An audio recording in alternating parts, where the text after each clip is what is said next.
pourquoi on va tomber.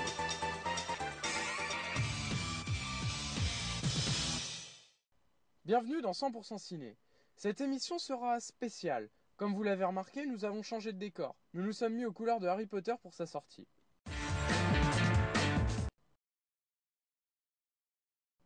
Pour commencer, les sorties ciné du 24 novembre. Comme je vous le disais, c'est la sortie aujourd'hui du 7e volet de la célèbre série Harry Potter. Ce film s'intitule Harry Potter et les reliques de la mort, première partie, de David Yates, avec Daniel Radcliffe, Rupert Grint et Emma Watson. Le pouvoir de Voldemort s'étend. Celui-ci contrôle maintenant le ministère de la magie et Poudlard. Harry, Ron et Hermione décident de terminer le travail commencé par Dumbledore et de retrouver les derniers Horcruxes pour vaincre le Seigneur des Ténèbres. Cette quête longue et périlleuse va les emmener bien loin du cadre rassurant et protecteur de Poudlard. Bien sûr, ce film est la recommandation de Radioactif. Le nom des gens de Michel Leclerc avec Jeanne Gabla et Sarah Forestier. Baya Ben Mahmoud se fait une haute idée de l'engagement politique, puisqu'elle n'hésite pas à coucher avec ses ennemis pour les convertir à sa cause. En règle générale, elle obtient de très bons résultats, jusqu'au jour où elle rencontre Arthur Martin. C'est un film français qui, à mon avis, a de bons jours devant lui en salle. Il y aura aussi le remake italien de Bienvenue chez les Ch'tis, Benvenuti al Sud, Mors-moi sans hésitation, une parodie de la célèbre saga Twilight, L'apprenti Père Noël et Outrage de Takeshi Kitano.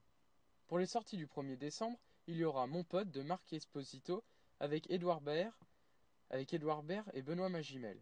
Victor est le patron d'un magazine automobile. Un jour, il va parler de son travail dans une prison.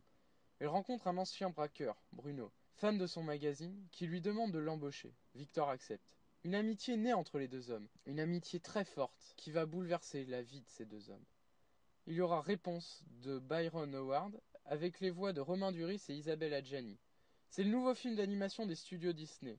C'est une adaptation du célèbre conte pour enfants autour des aventures de Réponse, une princesse à la longue chevelure blonde. Il y aura Monster de Gareth Edwards, avec Winsley Abel et Scott Terry. Quand la NASA découvre l'éventualité d'une vie extraterrestre dans notre système solaire, une sonde est envoyée afin de prélever des échantillons. Malheureusement, elle s'écrase au-dessus de l'Amérique centrale, lors de son voyage de retour. Ce qui va provoquer des découvertes étranges et effrayantes. Un film qui s'annonce dans le style puissant de District 9. Bon, pour les autres sorties, il y aura Machete, un film de Robert Rodriguez, qui s'illustre comme une sorte de Zorro des temps modernes voulant blanchir ce en quoi on l'accuse, et À bout portant de Fred Cairé.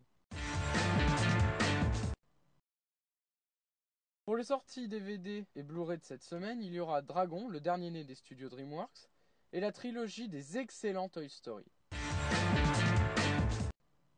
Du côté des news cette semaine, on a appris que Thierry Hatcher et Felicity Huffman vont très certainement se retirer de la série Desperate Housewives à la fin de la saison. Quel avenir se prépare donc pour cette série? Une affaire à suivre, je pense. Maintenant, plus de coup de cœur rétro. Pour ça, je vous renvoie sur l'émission 100% culte de Camille, qui saura vous conseiller sur de très bons films, avec en prime quelques petites anecdotes. Cette semaine, le petit plus, bien sûr, sera sur Harry Potter. On sait tous que le petit Harry a bien grandi depuis le dernier opus. Il a goûté aux joies de l'amitié, de l'amour, mais aujourd'hui il va falloir qu'il soit fort, très fort, pour pouvoir affronter ce qui l'attend. C'est pourquoi je vais vous proposer une rétrospective des plus grosses scènes de baston magique dans cette saga. En 6ème position, dans Harry Potter à l'école des sorciers, quand Harry brûle le visage du professeur Quirrell rien qu'avec ses mains. En 5ème position, dans Harry Potter et la coupe de feu, la bataille contre le dragon et Harry sur son balai.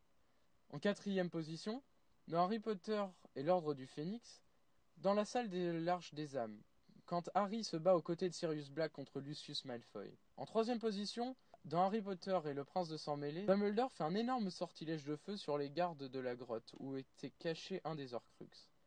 Celle qui arrive en 2ème position est dans Harry Potter et le prisonnier d'Azkaban, quand Harry lance un Patronus contre une centaine de détraqueurs. Et en premier, il y a 2 scènes ex-aequo. Une dans Harry Potter et la coupe de feu, quand Harry se bat contre Voldemort. Et dans Harry Potter et l'Ordre du Phénix, la bataille mythique entre Dumbledore et Voldemort.